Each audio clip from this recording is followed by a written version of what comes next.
Alors, on approche du 4 septembre et du coup, Porsche a dévoilé l'intérieur de la Taycan, sa première voiture full électrique.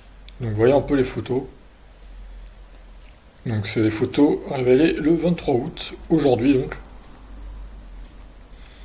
Ils avaient teasé déjà avec une seule photo la planche de bord, mais là, on a carrément tout l'intérieur.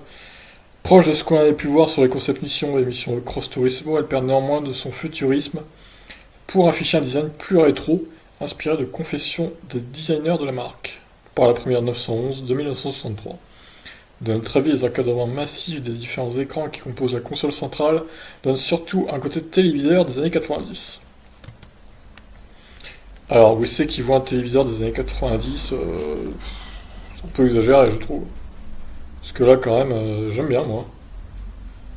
Avec apparemment des LED d'ambiance sur les côtés.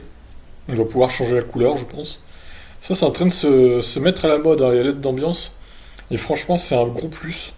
Moi, j'ai acheté ça sur mon Kona, des petites LED qui se branchent sur USB, et ça fait vraiment très très joli la nuit. Less is more, vraiment. Cette remarque subjective faite, il faut reconnaître que Porsche propose un habitacle innovant. La console centrale est presque dépourvue de boutons physiques. Il en reste néanmoins quelques-uns pour contrôler l'éclairage et les commandes du châssis. Au profit d'un écran tactile, on est bien loin des intérieurs truffés de boutons des Porsche du début de millénaire. Pour autant, même si la marque a opté pour un less is more, côté commande physique, on ne peut s'empêcher de voir un tableau de bord loin du minimalisme d'une Tesla. Un écran, deux boutons, le strict minimum de côté commodo. Mais il y a quand même un écran en face le volant, et ça je préfère. C'est bien mieux que chez Tesla pour la modèle 3 en tout cas. J'arriverai pas à m'y faire, je pense, avec sans contour et tout derrière le volant, moi ça me gênerait, honnêtement. Il y en a que ça gênerait pas, mais moi je pense que ça me poserait problème.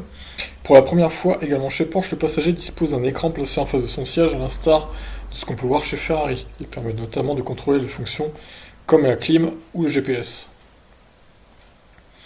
Alors, un habitacle en matériaux recyclés, c'est bien. Donc, le combiné d'instrumentation est remplacé par un écran courbé de 16,8 pouces, qui n'est pas limité par les dimensions du volant, comme c'est habituellement le cas. Oh, ça recharge. Hop là. Il peut afficher les différentes informations de conduite et du système d'infodivertissement selon 4 modes. Affichage classique, navigation mode et plein écran, et mode minimaliste. Les futurs clients de Taycan auront accès à des options permettant une personnalisation à la hauteur du standing de la sportive. Parmi les possibilités, on trouvera deux modèles différents de volants, des coloris intérieurs exclusifs et une option qui n'utilise que des matériaux responsables. Ciblant les clients sensibles à l'impact environnemental, elle ne fera appel à aucun cuir animal et utilisera des matériaux recyclés. Porsche cite notamment le Restex ou l'Econil des textiles, produits à base de fibres recyclées. Eh ben c'est bien tout ça. Bonne nouvelle, hein. Bon, voyons un peu cet écran là. Il y a la pression des pneus, ouais. Mode sport, mode normal, sport plus, individuel. L'autonomie restante. Est-ce qu'on a les pourcents de batterie? Non, il n'y a pas les pourcents là. Bon, c'est pas très grave, ça doit se trouver dans les options, dans les autres écrans du coup. Alors là, on a une photo aussi, est-ce qu'on peut la voir en gros? J'ai pas l'impression. Alors j'ai trouvé la fameuse image sur Presse Citron, voyons, en gros plan. Donc la batterie, un pourcentage de batterie, 75% pour 286 km.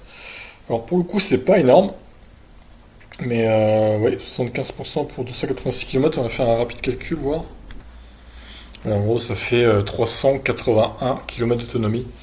À 100%, c'est pas énorme. Alors, est-ce que le mec bombardé avec la voiture? C'est possible aussi. Mais pour le coup, ça fait pas une autonomie très, très énorme hein, quand même. Voyons les écrans un peu du passager. Ouais, il peut commander la musique du coup, c'est pas mal. Il a les appels, le satellite map, du coup, le GPS. C'est vraiment bien foutu quand même. Bon voilà, après, ça plaît ou ça plaît pas, hein. Moi ça me plaît bien en tout cas. Et bon, je tique un peu sur l'autonomie, après peut-être que le mec a fait beaucoup d'autoroutes aussi dans ses tests, ce qui peut expliquer l'autonomie un peu faiblarde. Bon après on verra hein, les premiers tests d'autonomie avec cette voiture, je vous en parlerai de toute façon Et je pense qu'on aura plus de détails sur la capa de la batterie et les promesses d'autonomie au salon de Francfort le 4 septembre, donc le jour où sera révélée cette fameuse Porsche Taycan. Allez, je vous laisse, n'hésitez pas à réagir. Ciao.